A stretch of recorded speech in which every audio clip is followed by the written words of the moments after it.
So let's do some examples, फिर मैं आपको कुछ एग्जांपल्स आपके घर पे करने के लिए दूंगा, ठीक है। Let me do some of the examples with you, फिर मैं आपको कुछ एग्जांपल्स घर पे करने के लिए दूंगा and will discuss and all that. अच्छा, drawing structures of molecules, there is some people teach it differently, मैं कुछ थोड़ा डिफरेंटली पढ़ाना चाहता हूं इसको, बिकॉज आई फील लाइक कि वो जो कैलकुलेशन है और वो सब चीजें दैट्स लाइक यूजलेस, इसका कोई जरूरत होती नहीं है। एंड बच्चे जो है वो ओ लेवल से आ रहे होते हैं तो they are already very very clear with dot and cross diagrams, उनको dot and cross diagrams clear होती हैं, it's not like a problem for them. So मैं जो आपको अप्रोच सिखाऊंगा, मैं आपको अप्रोच सिखाऊंगा through dot and cross diagrams, ठीक है। इनफैक्ट आपको ये चीज इतनी बॉदर नहीं करेगी, you should be pretty easy to you, और आप पूरी डॉट एंड क्रॉस डायग्राम नहीं भी बनाओगे तो इट्स ओके, क्योंकि आप डिड्यूस कर सकते हो चीजें, जब आप पीरियोडिक टेबल से देख रहे हो या आप याद करेंगे आपने कुछ चीजें तो आपको वो याद रहेंगी। सो लेट्स सी हम कैसे जो है वो कुछ स्ट्रक्चर्स बना सकते हैं। अगर मैं बेरिलियम क्लोराइड को देखता हूं, for example BeCl2, and this is an example जो आपके कोर्स में पूछी जा सकती है, ठीक है। सो दिस इज नॉट लाइक ऐसी नहीं इंक्लूड किया मैंने, दिस इज इंपॉर्टेंट, आपके कोर्स में स्पेसिफिकली लिखा हुआ है BeCl2, so you should no इसकी कैसी है, इसको भूलने की जरूरत नहीं है। इसी तरह मैंने आपको जब BF3 बना के दिया तो मैंने तो पहले MCQs में बना के दे रहा था, but this example that is already documented in your course, भाई ये बच्चों को पता होनी चाहिए, will ask them without any hesitances. हम इनको MCQ में दे देंगे BF3, हम ये समझते हैं कि इन बच्चों को पता होगा ट्राइगोनल प्लेनर क्या होता है और उसकी ट्राइगोनल प्लेनर होगी या नहीं होगी, व्हाटएवर सो सो, ठीक है। अच्छा, अब BeCl2 का हम स्ट्रक्चर डिस्कस करें, ठीक है। BeCl2 वी नो, बेरिलियम कहां पे है, पीरियोडिक टेबल था यहाँ पे, I don't remember periodic table, हाँ ये रहा, in electronegativity, let's go over here. Now you all know beryllium is in group 2, यानी बेरिलियम दो बॉन्ड्स फॉर्म करेगा। अब BeCl2 is also a covalent molecule, you should know that as well, ये है group 2 में, ठीक है, लेकिन इनकी इलेक्ट्रोनेगेटिविटी में इतना डिफरेंस नहीं है कि आयोनिक बॉन्डिंग बन सके। सो BeCl2 is basically A covalent compound, तो ये इंपॉर्टेंट इस लिहाज से भी है क्योंकि ये इट इज अगेंस्ट योर, जैसे हमने Al2Cl6 डिस्कस किया, इसी तरह एक BeCl2 भी है molecule which is a covalent molecule, which अगर हम ओ लेवल से सॉल्व करें तो हम कहते हैं आयनिक है, ठीक है, और उस लेवल पे आपको मार्क्स भी मिल जाते हैं। लेकिन अब की दफा अगर आपने BeCl2 क्या बोला, आयोनिक बोल दिया, तो वो गलत जाएगा। So beryllium is in group 2, it's going to for need 2 electrons, मतलब sorry, beryllium is going to, उसके पास 2 इलेक्ट्रॉन्स है, ठीक है। सो एट मैक्स वो कितनी शेयरिंग कर सकता है, वो शेयरिंग कर सकता है 2 इलेक्ट्रॉन्स। और क्लोरीन वी ऑल नो, उसको बस एक ही इलेक्ट्रॉन चाहिए था तो वो एक ही कोवेलेंट बॉन्ड बनवाएगा, it will only make 1 covalent bond, right. So if I were to draw the structure of BeCl2, तो जो BeCl2 का अगर मैं डॉट एंड क्रॉस डायग्राम बनाऊंगा तो वो कुछ ऐसे बनेगा। Beryllium would be in the middle, ठीक है। क्लोरीन क्योंकि उसको एक ही चाहिए है तो एक क्लोरीन यहां से एक सिंगल बॉन्ड बना लेगा, ठीक है, और एक क्लोरीन यहां से वो एक सिंगल बॉन्ड बना लेगा, ठीक है। I know the sizes of the berylliums are the sizes of the atoms are not consistent with how they should have been, मैं इसको प्रॉपर कर लूंगा, अभी हमारे पास टाइम नहीं है। तो बेरिलियम बीच में, एक क्लोरीन वहां से बॉन्ड फॉर्म कर रहा है क्योंकि उसको एक ही चाहिए, क्लोरीन को एक ही चाहिए, तो chlorine always forms 1 single bond, वो और मजीद तीसरे चौथे बॉन्ड नहीं बनाता, उसको एक ही इलेक्ट्रॉन चाहिए तो वो एक ही बॉन्ड बनाता है। इसी तरह दूसरा वाला क्लोरीन भी एक ही बॉन्ड बना रहा है, और कैसे बना रहे हैं, बेरिलियम के पास 2 इलेक्ट्रॉन्स थे तो उसने दोनों को शेयर कर दिए। अच्छा, अब आपने जब ये बनाया तो आपको पता चला ठीक है भाई, BeCl2 यू नो कि क्लोरीन के ये दो, ये दो और ये दो, 1 2 3 4 5 6 7 8, 1 2 3 4 5 6 7 8, so the chlorines have completed there octets. लेकिन अगर बेरिलियम को देखोगे, बेरिलियम ने अपना ऑक्टेट कंप्लीट नहीं किया, 1 2 3 4 इलेक्ट्रॉन खत्म, यानी इसके पास 4 इलेक्ट्रॉन्स की डेफिशिएंसी है। So this is also an example, important example with regards to that. A BeCl2 molecule is something that's not very common. Beryllium chloride का मॉलिक्यूल बहुत कॉमन नहीं है, सबसे पहले क्यों, इसमें कोवेलेंट बॉन्डिंग हुई है, हमारी इंट्यूटिव थिंकिंग के अगेंस्ट। ग्रुप 2 और ग्रुप 17 का जो है वो जब कंपाउंड बन रहा है तो we usually think that's an ionic compound, लेकिन ये इस दफा कोवेलेंट है। दूसरा, once again as with LCl3 and Al2Cl6, इसमें क्या है, जो LCl3 में एल्यूमिनियम का इलेक्ट्रॉन डिफिशिएंट, इसमें ये भी the beryllium is electron deficient sadly. इसकी फर्दर कहानी हमें पता नहीं, जरूरत नहीं है, we don't need to know that, but this is an important molecule, the examiner may put this anywhere as he likes, ठीक है। सो वो जैसे भी चाहेगा वो वहां पे डाल देता। अच्छा, अब अगर मैं इसके शेप पे कमेंट करने जाऊंगा या बात करने जाऊंगा, तो एक बात का आपने ख्याल रखना है। वो बात क्या है, जब आप लोन पेयर्स देख रहे होते हो या बॉन्डिंग पेयर्स देख रहे होते हो, तो आप इन चीजों के नहीं देखोगे जो साइड पे है, आप उनके नहीं, आप देखते हो सेंट्रल एटम के। यानी in this case I am completely concern with the bonding and lone pairs of beryllium. मुझे इस क्लोरीन के पास जितने भी लोन पेयर है, क्लोरीन 3 लोन पेयर है, लेकिन वो सेंट्रल एटम नहीं है। इसी तरह उस क्लोरीन के पास 3 लोन पेयर, लेकिन वो सेंट्रल एटम नहीं है। So I am not concern about इसके पास कितने, उसके पास, मैं कह रहा हूं सेंट्रल एटम के पास कितने हैं। तो सेंट्रल एटम के पास कितने हैं, no lone pairs and it has 2 bonding pairs. 2 bonding वाली केस कौन सी थी, 2 बॉन्डिंग वाली केस थी लीनियर मॉलिक्यूल की। So basically this is going to be a linear molecule and we all know कि यहां से यहां बॉन्ड एंगल क्या हो जाएगा आपका, 180 डिग्री हो जाएगा। So I will say this is a linear and a bond angle of 180 degrees. ठीक है, I feel like this is way more easier. इसमें कोई डिवीजन या कोई हमें और कोई करने की जरूरत नहीं है। Just draw the dot and cross diagram. कुछ एग्जांपल्स हैं जो आपके साथ स्पेसिफिकली कर रहा हूं, तो वो एक्सपेक्ट करता है एग्जामिनर आपको पता हो। बाकियों के लिए it's intuitive O level dot and cross diagram जैसे आप करते हुए आ रहे हो। Any problem with the structure of BeCl2? हमने कैसे डिड्यूस करा, लीनियर है, हमने कैसे डिड्यूस करा, 180 डिग्री है, नो प्रॉब्लम। अच्छा जी, अब आ जाते हैं एक और बात पे, CO2।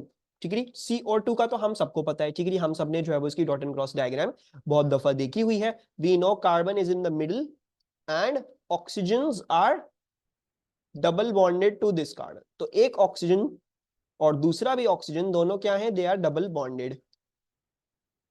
सही है, ये भी oxygen 1 2 3 4 5 6 7 8, 1 2 3 4। So oxygen has 2 loan pairs and 2 bonding pairs, इस तरह इधर भी। और इधर इस कार्बन के पास क्या है, 2 बॉन्डिंग इधर, 2 बॉन्डिंग इधर, डबल बॉन्ड एक इधर है, डबल बॉन्ड एक इधर है, राइट। अच्छा, now when you are going to consider double bonds और ट्रिपल बॉन्ड्स या और कुछ भी, तो आप क्या लोगे, you will consider double bonds to be like single bonds ही। मतलब जब शेप ड्रॉ कर रहे हो तब, ये नहीं कह रहा कि डबल बॉन्ड सिंगल बॉन्ड होता है, मैं ये कह रहा हूं कि जब शेप ड्रॉ कर रहे हो, जब शेप के बारे में बता रहे हो, तो उस केस में आप डबल बॉन्ड को कैसे अज्यूम कर सकते हो, can assume it like to be a single bond ही। तो अगर मैं इसको अज्यूम कर लूं सिंगल बॉन्ड ही है और ये भी सिंगल बॉन्ड, इसका मतलब क्या है, 2 बॉन्डिंग वाली केस हो गई। Once again I know that the structure of this molecule will be a 180 degree का bond angle. So I know the shape is going to be linear and the bond angle is going to be 180 degrees. ठीक है, any problems with these first 2 examples? I hope there is no problems. All you have to draw the dot and cross diagrams. कोई double bond आ रहा है, कोई triple bond आ रहा है, उसको assume कर लो वो सिंगल बॉन्ड ही है। एंड देन जो भी केस अप्लाई कर रही है from the table, just apply it like that and draw the structure. ठीक है, किसी को कोई कंफ्यूजन रिगार्डिंग CO2? AlCl3 कैसा होता है, सो हम एल्यूमिनियम बनाते हैं। ठीक है, यहां पे एक क्लोरीन होता है, there is one chlorine over here।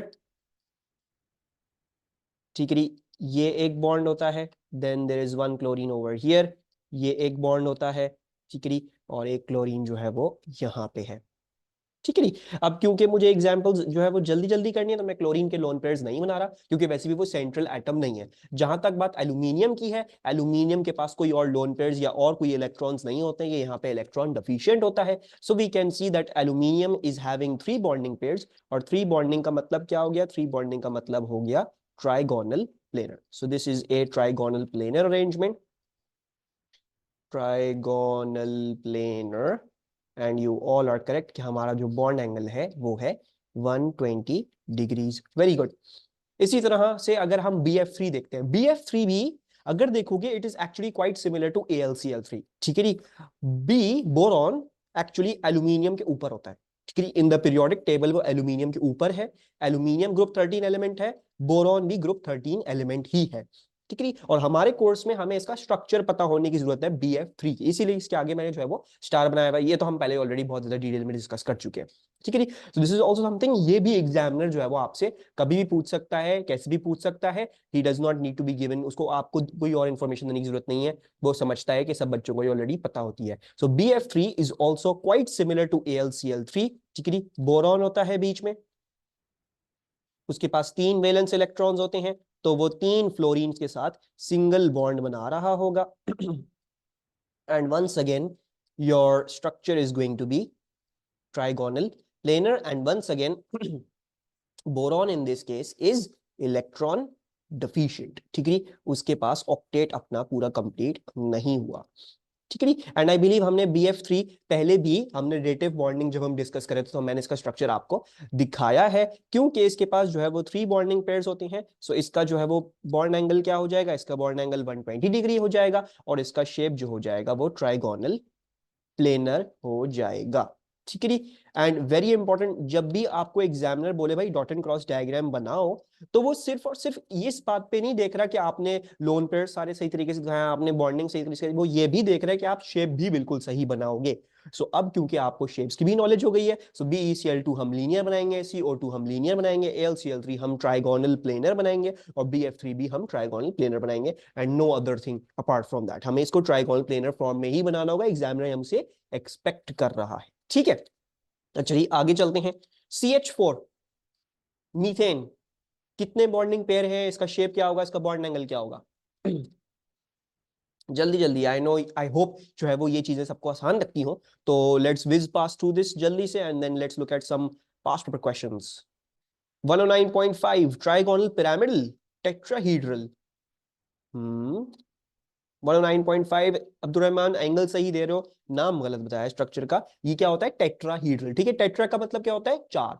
तो CH4 में जब आ रहे हैं when we have got 4 bonding pairs, तो इसी के हिसाब से हमारे पास टेट्रा होगा, tetrahedral structure. So once again, ठीक है, draw the dot and cross diagram to make sure आपने जो है वो डॉट एंड क्रॉस डायग्राम बना ली। आपने कहा भाई CH4 जो है वो कुछ ऐसा होता है, ठीक है जी, हम ये बना लेंगे और इसको भी देख लेंगे, ठीक है जी। और हमारा शेप क्या हो जाएगा, शेप हमारा जो है वो टेट्राहीड्रल है, ठीक है जी। और बॉन्ड एंगल हमारा 109.5 होगा। और इसको दिखाने का तरीका जो है, अगर बनाने को आ गया तो आप कैसे दिखाओगे, कार्बन, देन इसके साथ इस प्लेन में हाइड्रोजन, और एक हाइड्रोजन इसी प्लेन में हम दिखा रहे हैं। फिर एक हाइड्रोजन हम दिखाएंगे जो स्क्रीन से बाहर आ रहा है, और एक हाइड्रोजन जो है वो कहां जा रहा है, स्क्रीन से पीछे जा रहा है, which will be shown with a hash, ठीक है। तो ये वेज है, ये हैश है, pretty easy PG straight forward. SiCl4 इसका स्ट्रक्चर कैसा होगा और इसका बॉन्ड एंगल कैसा होगा? वंस अगेन टेट्राहीड्रल ही होगा हमारे पास, इसका स्ट्रक्चर भी। वो क्यों, बिकॉज क्लोरीन हमें पता है कि क्लोरीन के साथ जो भी कर लो, क्लोरीन हमेशा एक ही सिंगल बॉन्ड बनाएगा, क्योंकि उसको एक ही की जरूरत होती है। और सिलिकॉन के पास कितने होते हैं एटम्स, सॉरी सिलिकॉन के पास वैलेंस इलेक्ट्रॉन्स 4 होते हैं, तो वो 4 बॉन्डिंग बना लेगा, सबका ऑक्टेट कंप्लीट हो गया, सब खुशी खुशी रह रहे हैं, ठीक है। अगर आपको इसका स्ट्रक्चर बनाना होगा तो सिलिकॉन जो है वो सेंट्रल एटम हो गया, क्लोरीन ऐसे, क्लोरीन दूसरा ऐसे, और ये क्लोरीन ऐसे, और पीछे की तरफ हैश जा रही है क्लोरीन, ठीक है। ये मॉलिक्यूल पोलर होगा या नॉन पोलर होगा, क्या होना चाहिए, पोलर होगा नहीं होगा, गेस तो करो, जो भी समझ में आ रहा है सोचो थोड़ा। Polar, non polar, non polar, so ये होगा नॉन पोलर। नॉन पोलर क्यों बोल रहे हैं हम, because D minus, D minus, D minus, D minus 4 जगहों से इक्वली खींचा जा रहा है। सो यार सारे D माइनस एक दूसरे को कैंसिल आउट कर लेंगे, ये क्या हो जाएगा, ये नॉन पोलर हो जाएगा, ठीक है। तो इसी के साथ साथ हम थोड़ी सी और डिस्कशन भी करते चलते हैं, ठीक है। लीनियर, ये सिमेट्रिकल हो सकता है। अगर BeCl2 है तो इस केस में क्या है, ये सिमेट्रिकल है, बिकॉज इस साइड में भी क्लोरीन, उस साइड में भी chlorine.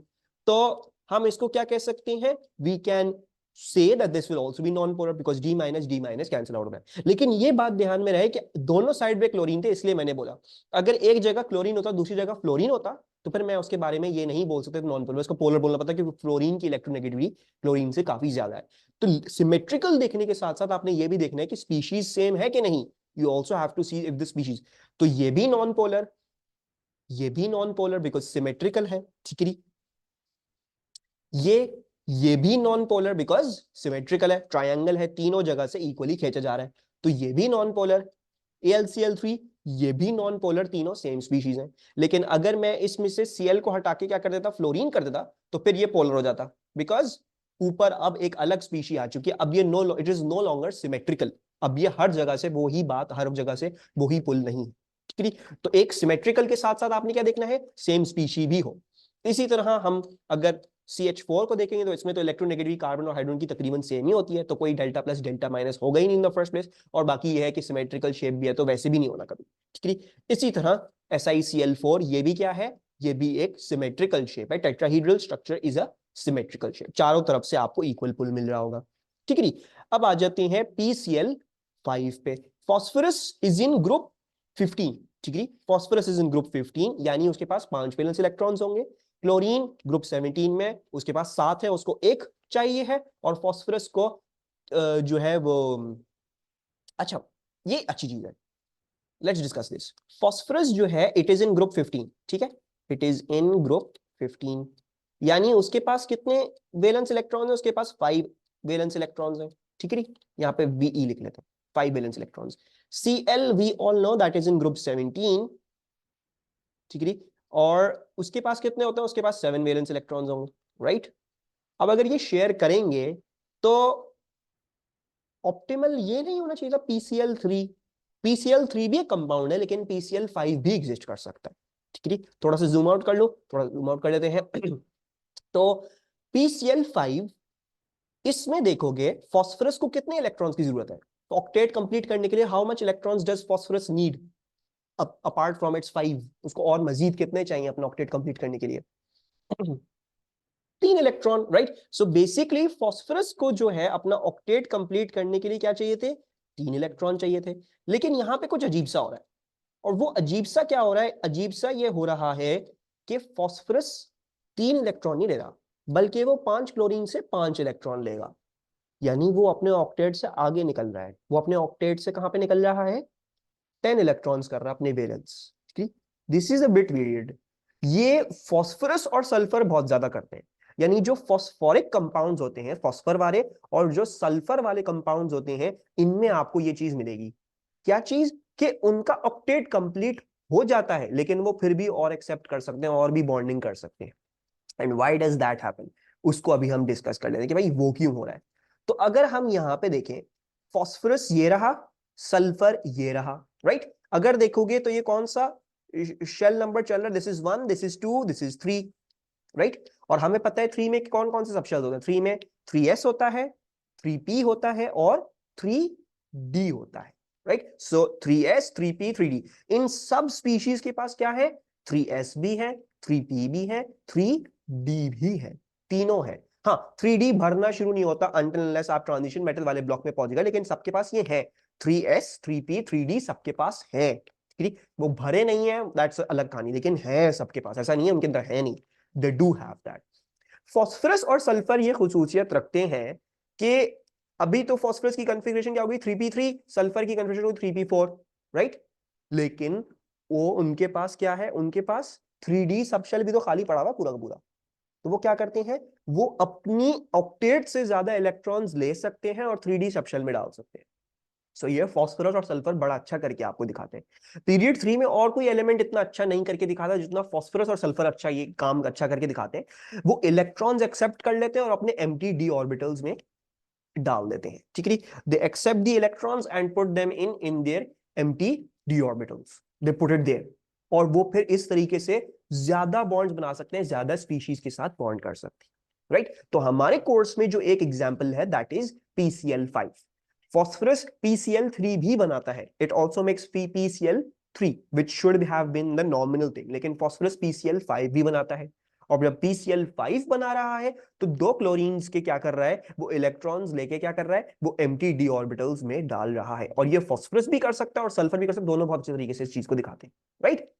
So let's draw the structure of this, and once again this is something that the examiner can ask you without giving you any prior information. तो अगर मैं इसकी डॉट एंड क्रॉस डायग्राम बनाऊंगा तो dot and cross diagram मेरे हिसाब से कुछ ऐसी बन जाएगी, ये क्लोरीन आ गया, ठीक है, इधर क्लोरीन आ गया, इधर क्लोरीन आ गया, इधर क्लोरीन आ गया, और इधर क्लोरीन आ गया, right. And all of these को क्लोरीन्स आर सिंगल बॉन्डिंग, ठीक है। और फॉस्फोरस जो है वो 5 बॉन्ड्स क्यों बना पा रहा है, क्योंकि वो 5 इलेक्ट्रॉन्स थे उसके पास, इसलिए वो 5 की शेयरिंग कर सकता है। और जो 2 मजीद उसके पास एक्स्ट्रा है वो कहां पे डाल रहा है, एम्प्टी डी ऑर्बिटल्स में डाल रहा है, ठीक है, उसको फायदा वो बाकी और इलेक्ट्रॉन्स लेके भी अपने पास रख रहा है। सो दिस इज PCl5। इसका शेप और बॉन्ड एंगल मुझे गैस करके बता सकते हैं क्या होगा इसका शेप और इसका बॉन्ड एंगल क्या होंगे? So this shall be 5 bonding वाली एग्जांपल हमारे लिए जो हमने देखा था। 5 बॉन्डिंग पेयर्स। 5 बॉन्डिंग पेयर्स में क्या होता है? यू हैव, पहले ये देख लेते हैं, you have trigonal bipyramidal. याद है, बीच वाली चीज जो है वो ट्रायंगल होती है। ट्रायंगल के ऊपर एक डंडी, ट्रायंगल के नीचे एक डंडी, ट्रायंगल के ऊपर एक बॉन्ड, ट्रायंगल के नीचे एक बॉन्ड। और इसमें बॉन्ड एंगल्स क्या होती हैं ये देख लेते हैं from our structure. So phosphorus यहां पे होगा क्लोरीन, ठीक है, एक पीछे की तरफ जा रहा है क्लोरीन, एक वेज के साथ में क्लोरीन बाहर की तरफ दिखा रहा हूं। ये वो 3 क्लोरीन है जो ट्रायंगल में एग्जिस्ट कर रहे हैं। And then you have a chlorine that is going above the triangle and you have a chlorine that is going below the triangle. तो इसमें बॉन्ड एंगल क्या थे?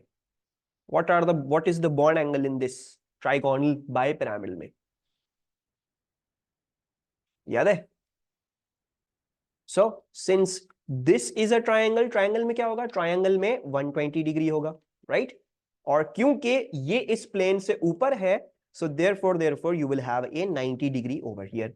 तो इसमें 2 बॉन्ड एंगल्स होते हैं, इसमें 120 डिग्री भी होता है और इसमें 90 डिग्री भी होता है। ये वाहिद वो स्ट्रक्चर है जिसमें 2 बॉन्ड एंगल आ रहे होते हैं। जीरो में ऐसा 107.5 is in trigonal pyramidal, bipyramidal में नहीं है। मैं डी ऑर्बिटल वाली बात दोबारा से बता देता हूँ, टेंशन नहीं लो, ठीक है। अब नेक्स्ट वाली एग्जांपल पे चलते हैं, मैं इसको दोबारा से क्लियर कर देता हूँ। अच्छा जी, सबको वैसे वो एम्प्टी डी ऑर्बिटल्स वाली बात समझ में आई थी? तो दिस इज समथिंग जो आपकी कोर्स में स्पेसिफिक लिखा है, बच्चों को पता होना चाहिए। फास्फोरस और सल्फर के कंपाउंड्स एम्प्टी डी ऑर्बिटल्स में इलेक्ट्रॉन एक्सेप्ट कर सकते हैं। तो कभी कभी आपको सामने जो है वो कंपाउंड ऐसा मिलेगा जिसकी आप इंट्यूटिवली अपनी ओ लेवल नॉलेज या ए लेवल नॉलेज से ऐसी नहीं बना पाओगे, उसमें आपको इस बात की जरूरत पड़ेगी। आपको ये देखना पड़ेगा ये फास्फोरस से सल्फर तो नहीं है, हो सकता है ये एक से ज्यादा बॉन्ड मतलब अपनी ऑक्टेट से भी ज्यादा आगे जा सकें, ठीक है। इसी तरह there is this compound known as SF6, इसको बोलते हैं सल्फर हेक्साफ्लोराइड, ठीक है। इसको बोलते हैं फास्फोरस पेंटाक्लोराइड, ठीक है, या फास्फोरस पेंट क्लोराइड। पेंट का मतलब 5 होता है, जैसे पेंटेन 5, तो फास्फोरस पेंटाक्लोराइड, और ये होता है सल्फर हेक्साफ्लोराइड, हेक्स का मतलब 6, ठीक है। अच्छा, सल्फर वंस अगेन देखोगे तो ये क्या है? This is in group 16, right? यानी इसके पास कितने होंगे? इसके पास 6 वैलेंस इलेक्ट्रॉन्स होंगे। अब इसको अपना ऑक्टेट कंप्लीट करने के लिए कितने इलेक्ट्रॉन चाहिए? 2 इलेक्ट्रॉन चाहिए, ताकि ये इसके क्या हो जाए? 8 वैलेंस इलेक्ट्रॉन हो जाए, राइट? और फॉस्फोरस कह रहा हूं, फ्लोरीन जो है वो ग्रुप 17 में है, राइट? तो उसके पास कितने वैलेंस इलेक्ट्रॉन्स हैं? उसके पास तो 7 वैलेंस इलेक्ट्रॉन्स हैं, और उसको अपना ऑक्टेट कंप्लीट करने के लिए सिर्फ और सिर्फ 1 इलेक्ट्रॉन की जरूरत है, राइट? सो अपना ऑक्टेट कंप्लीट करने के लिए तो उसूलन तो ये होना चाहिए था कि एक सल्फर के साथ 2 फ्लोरीन्स बॉन्ड करते, राइट? एक सल्फर के साथ 2 फ्लोरीन्स को बॉन्ड करना चाहिए था ना, और बाकी हो जाता कंप्लीट। सल्फर को 2 इलेक्ट्रॉन दिए, एक फ्लोरीन दिया, दूसरा फ्लोरीन दिया, इसका ऑक्टेट कंप्लीट हो ये। लेकिन SF2 भी एग्जिस्ट करता है, ऐसा नहीं है SF2 एग्जिस्ट नहीं करता, लेकिन we are discussing this as a specific example. Sulphur और फास्फोरस वो ये खास खुसूसियत रखते हैं, मतलब ये बहुत अच्छा करके दिखाते हैं। और भी पीरियड 3 वाले एलिमेंट्स ये करके दिखा सकते हैं, लेकिन सल्फर और फास्फोरस में बड़ी नुमाया तौर पे हमें ये चीज नजर आती है। और वो चीज क्या है कि क्योंकि ये जो आपके पीरियोडिक टेबल में ये सारे एलिमेंट्स जो है वो 3 वाले सब शेल में है, तो इन 3 वाले शेल में है, तो इन सब के सब में 3s वाला सब शेल भी है, 3p वाला सब शेल भी है, और 3d वाला सब शेल भी है। All of them have 3s, 3p and 3d। हाँ, 3d यहां तक नहीं जब तक यहां पे आता तब भरना शुरू होता है, लेकिन ऐसा नहीं है। S3 वाले सब शेल में SPD तीनों है। All of them have those SPD, ठीक है। अच्छा, और फास्फोरस और सल्फर क्या कर सकते हैं?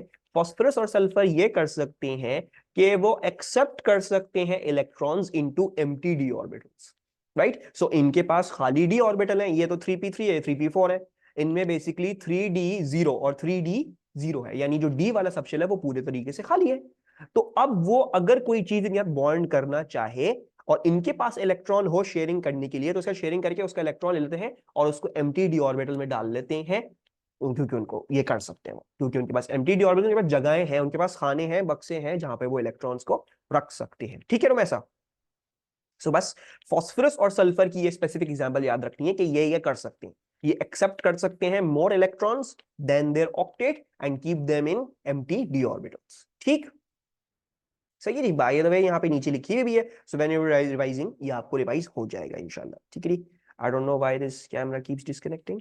अच्छा जी, और अगर मैं इसका बनाना चाहूँ तो कैसे बनाऊंगा? आई know that fluorine is a group 17 element, उसके साथ आप जो भी कर लेंगे तो वो कितने बॉन्ड्स बनाएगा? वो 6 के 6 ही बॉन्ड्स बनाएगा। ठीक है जी। थोड़ा सा मुझे शायद हो सकता है सल्फर को बड़ा बनाना पड़ता है, so let's draw it a bit big. ये आ गया फ्लोरीन, ये आ गया फ्लोरीन, ये आ गया फ्लोरीन। ठीक है जी, ये आ गया फ्लोरीन। अब obviously dot and cross diagram में अब जब मैं 6 वाले बॉन्डिंग की दिखा रहा हूँ डॉट एंड क्रॉस में, तो इसमें मेरे लिए पॉसिबल नहीं है। It's obviously not possible for me to draw the shape properly, जो असल में शेप है। ठीक है, सो इट्स नो प्रॉब्लम। मैं आपको सिर्फ एक प्रैक्टिस के लिए सिखा रहा हूं कि हमें कैसे डिड्यूस करने, राइट। सल्फर के पास कितने इलेक्ट्रॉन थे? 6 थे, 6 के 6 उसने शेयरिंग कर ली। फ्लोरीन ने अपना एक एक इस्तेमाल करके बॉन्डिंग कर लिया। सल्फर के पास और कोई लोन पेयर्स और कोई चीज नहीं बची, so there are 6 bonding over here. तो ये वाली एग्जांपल किसकी हो जाएगी? ये वाली एग्जांपल हो जाएगी ऑक्टाहीड्रल की। और ऑक्टाहीड्रल में बॉन्ड एंगल क्या था? 90 degree. Thank you Abdurrahman. This is the example of octahedral और उसमें बॉन्ड एंगल 90 डिग्री। ये बनाते किस तरह थे? सल्फर वेज आगे की तरफ, ठीक है, ये आ रहा है एक फ्लोरीन आगे की तरफ, यहां से एक दूसरा फ्लोरीन आ गया है आगे की तरफ। Then there are two fluorines going towards the back, so fluorines and fluorine, fluorine and fluorine. ये क्या है? ये हमारा स्क्वायर है, दिस इज द स्क्वायर। और इस स्क्वायर से ऊपर और इस स्क्वायर से नीचे जो है वो क्या कर रहे होते हैं? दो फ्लोरीन्स निकल रहे होते हैं, एक ऊपर की तरफ एक नीचे की तरफ। एंड द बॉन्ड एंगल, चाहे आप यहां पे देखो स्क्वायर के बीच में, या आप इस और इसके प्लेन के बीच में देखो, हर जगह जो है वो आपको 90 डिग्री का ही बॉन्ड एंगल मिलेगा। Any problems with these examples? Anything that you don't understand?